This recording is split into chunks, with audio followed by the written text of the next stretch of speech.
He was supposed to protect and serve.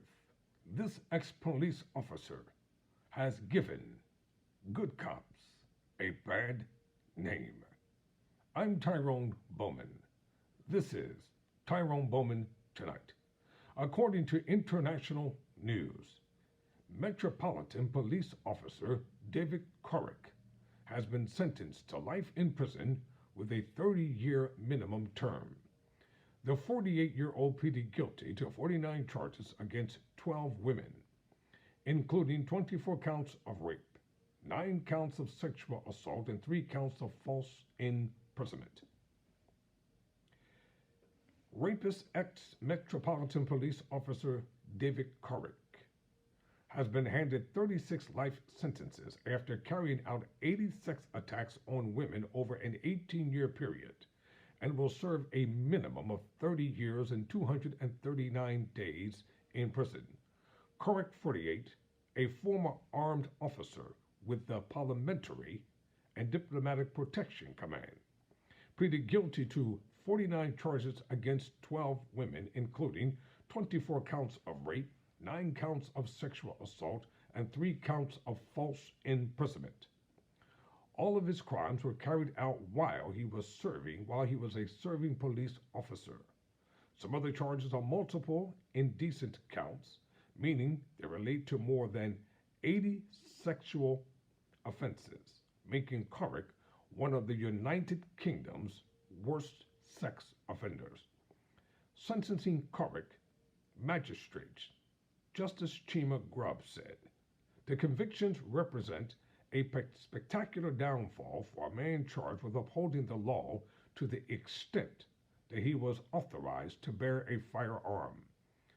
Only a life sentence would meet the gravity of the offenses and the risk that you continue to impose," the judge said, adding that he represents a grave danger to women that will last indefinitely. Corrick pleaded guilty to the crimes, but the judge said, "Beyond that, you have not expressed remorse or regret for what you have done."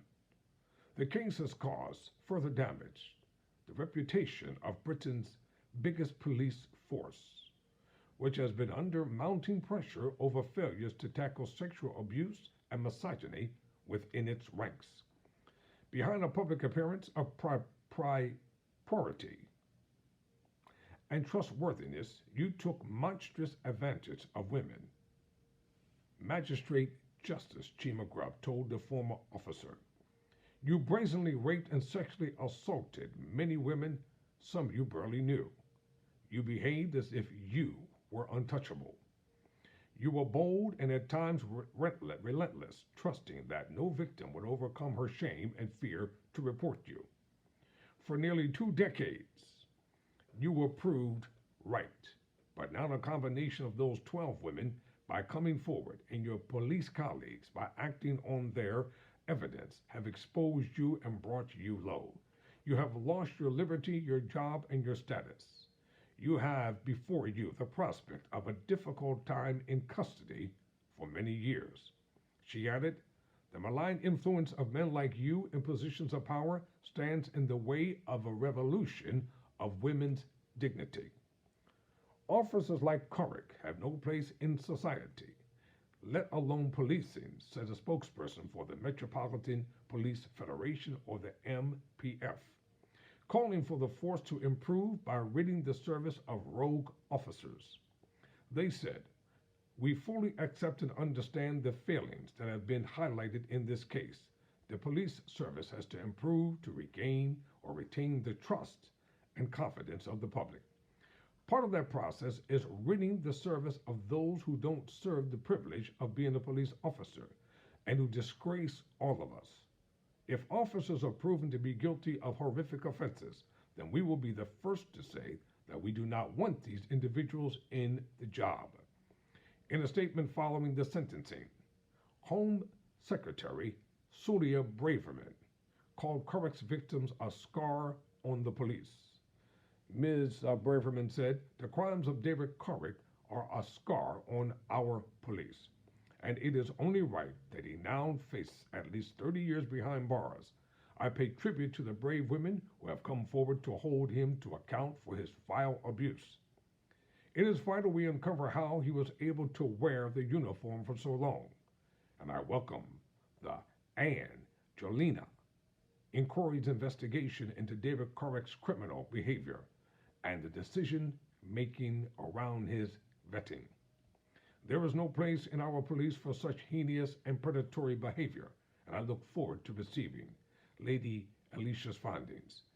Given a brief statement outside the court after the hearing, Senior Investigating Officer, Detective and Inspector Ian Motor said Corrick has brought the shame on the profession and was not fit to wear the uniform.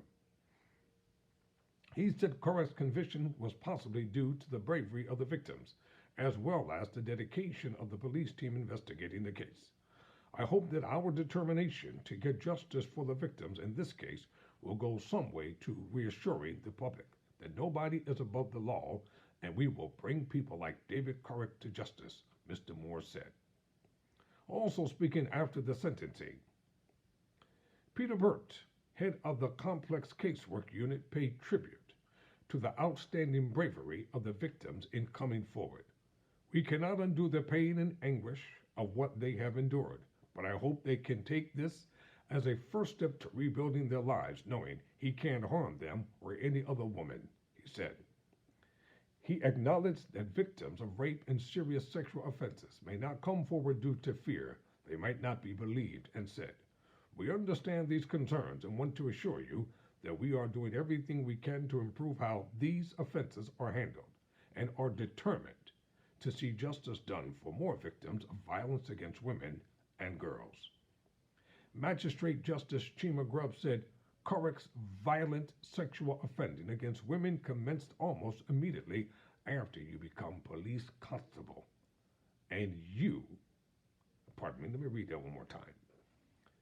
Magistrate Justice Chima Grubb said Corrick's violent sexual offending against women commenced almost immediately after you became police constable, and you referred to your job while offending.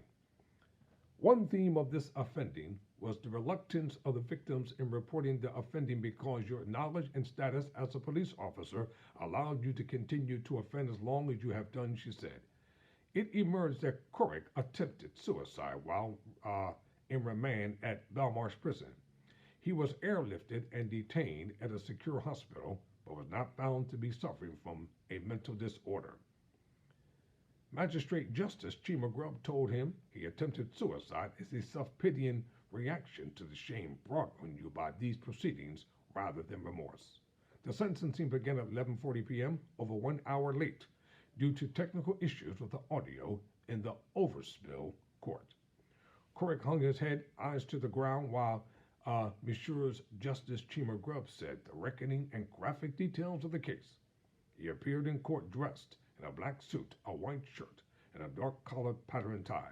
A day earlier, on the first day of the two-part sentencing hearing, prosecutor Tim Little KC had requested Corrick be handed a life sentence. He told the court on Monday that the officer had used his power and control to stop his victims from leaving or reporting him. Continuing her sentencing remarks on Tuesday, the judge told Corrick that he drilled into one victim that you were the police, you were the law, and you owned her. Details of his offenses read out in court revealed that he harassed some of his victims while on duty and likely attended work on multiple occasions just hours after subjecting them to sexual violence.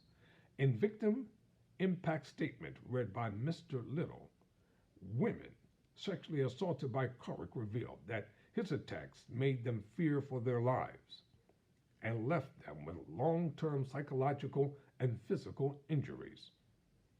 One said she felt she had encountered evil after she was falsely imprisoned against her will and repeatedly attacked by Corrick over the course of one night. I honestly thought he was going to kill me that night. I felt lucky to be able to leave the next morning, as I didn't believe that I would be doing so. The judge said Corrick asserted extreme domination over his victims, showing an astonishing degree of moral corruption. Corrick's barrister, Alistair Williamson, Casey said Mr. Corrick accepts full responsibility for what he's done, adding that the most tangible expression of that is in his guilty pleas. In January, he pleaded guilty to 4 counts of rape, false imprisonment, and indecent assault relating to a 40-year-old woman in 2003. In December, he admitted 43 charges relating to 11 other women between March 2004 and July 2020. He denied a further count of rape in September 2020 relating to a 13th victim, whose allegations triggered the investigation.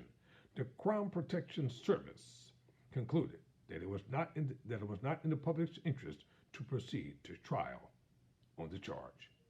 In mitigation, Mr. Williamson requested for the minimum term of any life sentence handed down to Carrick to be less than those Joseph McCain and Reynard Signia received. McCain and Signia, two of the UK's most prolific rapists, have both initially been sentenced to life in prison with a minimum of 30 years, but their sentences were increased by 10 years in 2020. The Metropolitan Police has been condemned for failing to take action against Carrick, despite 9 complaints about his behavior during his time as an officer. The force has apologized for not rooting Carrick out earlier. It finally sacked Carrick in January after he pleaded guilty to the offenses against a 40-year-old woman.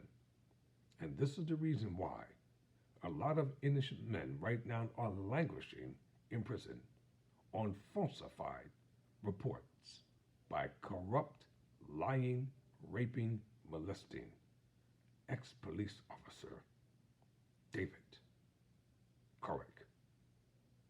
I'm Tyrone Bowman. Never surrender. Never quit.